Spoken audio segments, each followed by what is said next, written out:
Good morning to all of you. और आज हम लोग फिजिक्स का लेक्चर 4 पढ़ने जा रहे हैं। इसमें आज हम लोग प्रतिबल, विकृति, वक्र के बारे में पढ़ेंगे, स्ट्रेस स्ट्रेन कर्व के बारे में पढ़ेंगे। जैसा कि मैंने आपको बताया कि पहले बता चुका हूँ, हुक के नियम में बता चुका हूँ कि जब भी किसी भी मटेरियल पे अगर हम थोड़ा सा भी प्रतिबल लगाते हैं, बल लगाते हैं, तो उसमें प्रतिबल उत्पन्न होता है। उस प्रतिबल के कारण उसमें विकृति हो जाती है। हुक का नियम यही कहता है। तो देखिए एक्चुअली क्या होता है कि अब आपने कोई ले लिया पदार्थ ले, देखिए मैंने आपको पहले आप ये बात समझ चलिए कि जितने भी पदार्थ होते हैं ना, उनका कुछ न कुछ जो भी मटेरियल यूज होता है कहीं पे भी उनका कुछ न कुछ रीजन होता है। जैसे कभी भी आप ये सोचिएगा कि कंक्रीट जो आपके घर पे पड़ा होता है, उसका सिर्फ जो होता है जिग-जैग क्यों होता है? उसको हम लोग सिंपली प्लेन क्यों नहीं बना सकते? हम कंक्रीट को ऐसा क्यों नहीं बना देते? हम कंक्रीट को ऐसे क्यों बनाते हैं? ठीक है, तो उसका भी एक रीजन होता है, हर एक चीज़ का एक रीजन होता है। वही हम लोग इस चैप्टर में क्लियर करने वाले हैं कि हम लोग हर एक चीज़ जो रियल लाइफ में देखते हैं उसका एक यूज होता है। तो अब देखिए, अगर इस पर हम कोई भी एक मटेरियल है, उस पर कोई भी हम स्ट्रेस लगा रहे हैं तो क्या होगा? शुरुआत में इसमें स्ट्रेन पैदा होगी। प्रतिबल लगाते हैं तो उसमें विकृति आएगी। शुरुआत में ये ग्राफ वो से चालू होता है। शुरुआत में देखिए, जब प्रतिबल 0 रहेगा तो उसमें विकृति भी 0 रहेगी। जब तक इसमें कुछ फोर्स ही नहीं लग रहा है तो इसका डायमेंशन कैसे चेंज होगा? इसका डायमेंशन नहीं चेंज होने वाला है। लेकिन जैसे जैसे आपका अब इस पर प्रतिबल लगाते जाएंगे, इसका डायमेंशन थोड़ा थोड़ा, इसका जो लंबाई है वो थोड़ी थोड़ी चेंज होती जाएगी। मान के चलिए कि मैं इस पर कौन सा प्रतिबल लगा रहा हूँ, इस पर मैं जो प्रतिबल लगा रहा हूँ वो तनन है, टेंशन में है, तनन है, खिंचाव वाला है। तो क्या हो रहा है कि शुरुआत में जैसे जैसे मैं प्रतिबल का मान बढ़ाता जा रहा हूँ, शुरुआत में मेरा क्या था, प्रतिबल यहाँ पे 0 था तो विकृति भी 0 थी। अब मैंने प्रतिबल थोड़ा सा बढ़ा दिया तो क्या हुआ? विकृति भी यहाँ पे थोड़ा बढ़ गई। और मैं प्रतिबल को बढ़ाया तो विकृति और बढ़ गई, यहाँ से यहाँ आ गई। जैसे जैसे मैं प्रतिबल बढ़ाते जा रहा हूँ, विकृति बढ़ती जा रही है। और ये जो ग्राफ है ना, एकदम लीनियर है। लीनियर समझते हैं ना, y = रैखिक, mx वाली जो ग्राफ होती है वो वाली ग्राफ है, y = mx। आप लोग मैथ में पढ़े होंगे।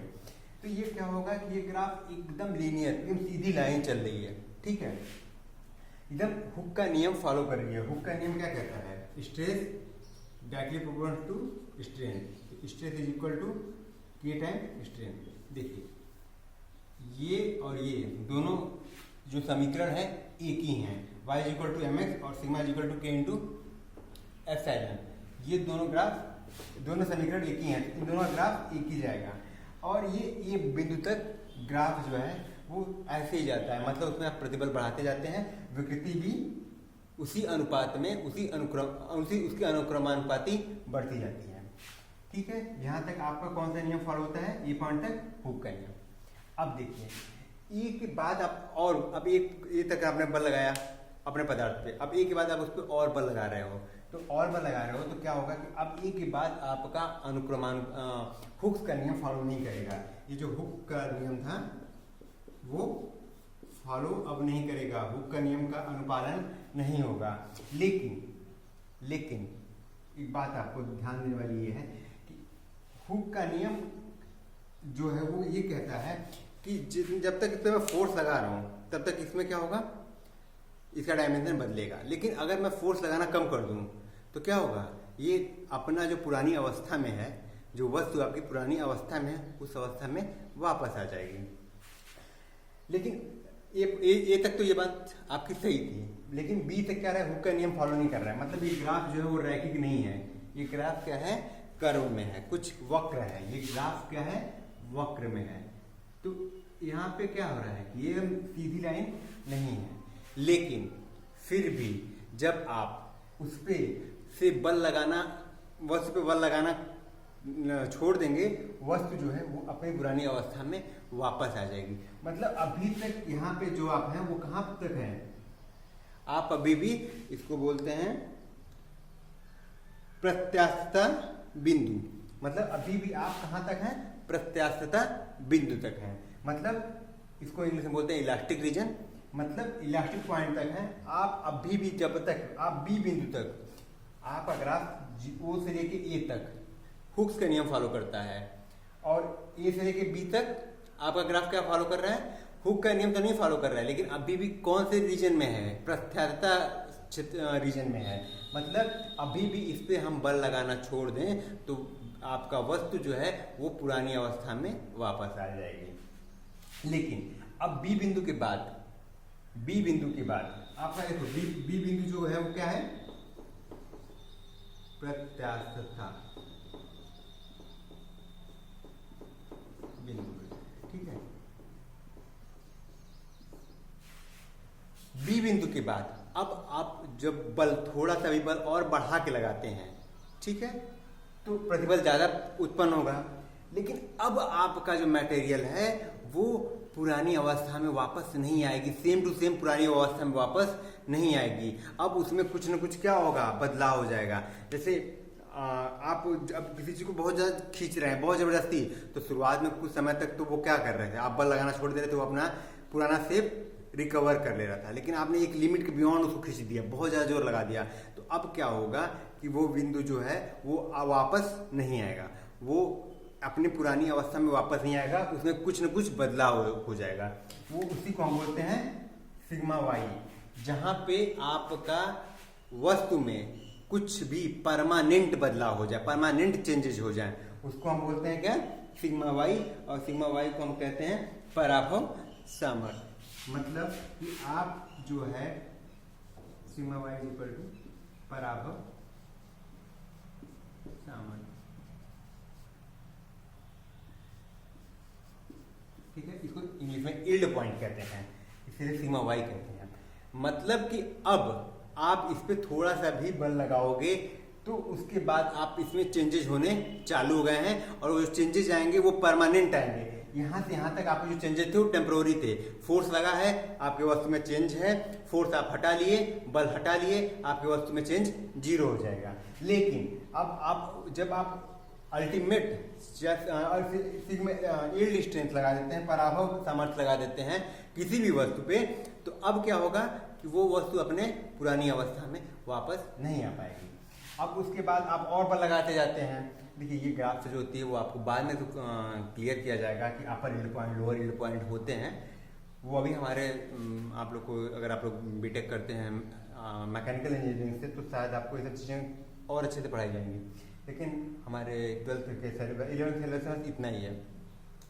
डी जो होता है मेरा अल्टीमेट पॉइंट होता है, इसको हम बोलते हैं क्या, चरम तनन सामर्थ्य। सिग्मा यू जो है उसको हम क्या बोलते हैं, चरम तनन सामर्थ्य, ठीक है। मतलब कि अब आप जब भी उस पे लगाते जा रहे हैं, अब देखिए यहां तक तो आपका जो था ये इधर तक, इसके इधर जब तक थे आप ग्राफ में, तब तक आपका वस्तु में क्या था, कोई भी परमानेंट चेंजेस नहीं हो रहे थे। मतलब आपने बल लगाया, वस्तु में थोड़ा सा बदलाव हुआ, उसका डायमेंशन लंबाई चेंज हुई, चौड़ाई चेंज हुई, लेकिन जैसे ही आपने उस पर से बल लगाना छोड़ दिया, वस्तु अपने पुरानी अवस्था में वापस आ जाती थी। लेकिन अब नहीं होगा, तो आप अब बल लगाते जाएंगे तो उसमें चेंजेस होते जाएंगे। लेकिन जब आप डी पॉइंट पे पहुंच जाएंगे, बल आप क्या कर रहे हो, बल ज्यादा लगाते जा रहे हो, तो आपका प्रतिबल ज्यादा उत्पन्न हो रहा है। प्रतिबल जब ज्यादा उत्पन्न हो रहा है तो आप एक समय डी पॉइंट पे पहुंच जाएंगे। डी पॉइंट पे जब पहुंच जाएंगे, चरम तनन सामर्थ्य पहुंच जाएंगे। मतलब अब आपका क्या होता है, देखिए इसको जो ग्राफ होता है ना, ये प्रतिबल और विकृति का ग्राफ, इसको इंजीनियरिंग कर्व बोलते हैं। इसका एक और कर्व होता है, वो ट्रू स्ट्रेस स्ट्रेन कर्व होता है, वो रियल कर्व होता है। लेकिन इसको हम लोग बस इंजीनियरिंग पर्पज से बस पढ़ते हैं, इसका रियल लाइफ में बहुत ज़्यादा यूज है नहीं। डी पॉइंट तक आपको लग रहा है कि जब आप प्रतिबल बढ़ाते जा रहे हैं तो आपकी विकृति बढ़ती जा रही है, लेकिन डी पॉइंट के बाद घट रही है, जबकि रियल में होता नहीं है। रियल में क्या होता है, यहाँ पे जब आप उसको खींचते जा रहे हैं, तो आपने कभी किसी चीज़ को जब खींचा होगा बहुत ज़्यादा, तो यहाँ पे क्या होता है, डायमेंशन कम हो जाता है। यहाँ पे कोई चीज़ जब मैं यहाँ पे खींच रहा हूँ तो यहाँ पे चीज़ें पतली होने लग जाती हैं, ठीक है। तो पतली होने जाती है तो क्षेत्रफल घट जाता है, और क्षेत्रफल जब घट जाता है तो उसमें जो है फोर्स, कम फोर्स पे भी उतना है। देखिए प्रतिबल क्या होता है, प्रतिबल आपका होता है फोर्स अपॉन में एरिया। अब आप अगर आपका एरिया घट गई, आपका इसको नेकिंग बोलते हैं, जैसे ही आप इस पर फोर्स लगाते जा रहे हैं तो यहाँ पे आपका डायमेंशन घट गया, यहाँ का जो क्षेत्रफल थी वो कम हो गया, तो अब क्या होगा, यहाँ पे जो लगने वाला बल होगा, प्रतिबल, वो ज़्यादा हो जाएगा, ठीक है। लेकिन हम जो ये ग्राफ खींचते हैं इसमें हम लोग जो शुरुआत की एरिया है वही एरिया हमेशा लेके चलते हैं, इसलिए ये ग्राफ नीचे जाता है। तो अब देखिए डी पॉइंट तक आपका जो सबसे ज़्यादा अल्टीमेट स्ट्रेंथ होता है, जो सबसे ज़्यादा आपका चरम तनन सामर्थ्य है वहाँ पहुँच जाता है। डी बिंदु के बाद अगर आप वस्तु पे फोर्स न भी लगाएं तो भी क्या होगा, अपने आप देखिए फोर्स आपका क्या रहा है, प्रतिबल आपकी घटती जा रही है और आपकी विकृति तब भी बढ़ती जा रही है, और ई पॉइंट पे आते ही आते आपका क्या हो जाता है, ई पॉइंट पे फ्रैक्चर हो जाता है। फ्रैक्चर का मतलब आपका वस्तु जो है वो टूट जाता है। अब इसको मैं जबरदस्ती बहुत ज़्यादा बल लगा खींचते जाऊंगा तो एक समय तो ऐसा आएगा कि ये वस्तु आपकी टूट जाएगी। आपका कोई भी वस्तु है, तार है, तार ले लिए, तार को आप खींचते जा रहे हैं, एक समय ऐसा आएगा कि ये जो तार है वो टूट जाएगा, ठीक है। वही होता है कौन सा पॉइंट, ई पॉइंट। तो देखिए सिंपली आपका प्रतिबल विकृति कर्व क्या है कि जैसे आप किसी भी वस्तु पे बल लगाते हैं तो प्रतिबल उत्पन्न होता है, तो प्रतिबल के कारण वहां पे विकृति पैदा होती है। शुरुआत में वो हुक का नियम फॉलो करती है, ओ से लेके ए तक, ए से बी तक हुक का नियम नहीं फॉलो करती है, लेकिन फिर भी आप उस पे से बल को हटा लेंगे तो प्रतिबल नहीं लगेगा, तो वस्तु जो होगी वो अपने पुरानी अवस्था में आ जाएगी। लेकिन बी बिंदु के बाद अगर आप यहाँ पे हैं, आप मान लीजिए कि आप यहाँ इस बिंदु पे हैं, यहाँ पे हैं, तो यहाँ पे अगर आप बल लगाना छोड़ दें तो आपका जो विकृति है वो जीरो नहीं होगी, मतलब आप यहाँ पे नहीं आ पाएंगे। आप प्रतिबल लगाएंगे जीरो तो हो जाएगा प्रतिबल, लेकिन हो सकता है कि आप यहाँ से जब बल लगाएं तो ये ग्राफ आपका यहाँ कहीं आ जाए, मतलब इसमें प्रतिबल तो जीरो हो गया लेकिन विकृति कुछ न कुछ रह गई। तो यहाँ के बाद आप कहीं पे भी इस ग्राफ में बी बिंदु के बाद आप कहीं पे भी प्रतिबल लगाना छोड़ देते हैं तो आपकी विकृति जीरो नहीं होती है, इसीलिए इसको हम लोग बोलते हैं प्लास्टिक रीजन। प्लास्टिक रीजन का मतलब ये होता है, प्लास्टिकता इसको बोलते हैं, कि यहाँ पे आपका जो डिफॉर्मेशन हुआ है, जो बदलाव हुआ है, वो आपका कौन सा डिफॉर्मेशन हुआ है, कौन सा बदलाव हुआ है, परमानेंट डिफॉर्मेशन हुआ है, ठीक है। तो मुझे उम्मीद है कि आप लोग को प्रतिबल विकृतिक वक्र एकदम क्लियर होगा। अगर आपको कोई डाउट है तो आप लोग कमेंट बॉक्स में भी कमेंट कर सकते हैं या फिर आप व्हाट्सएप ग्रुप में भी मैसेज कर सकते हैं। Thank you.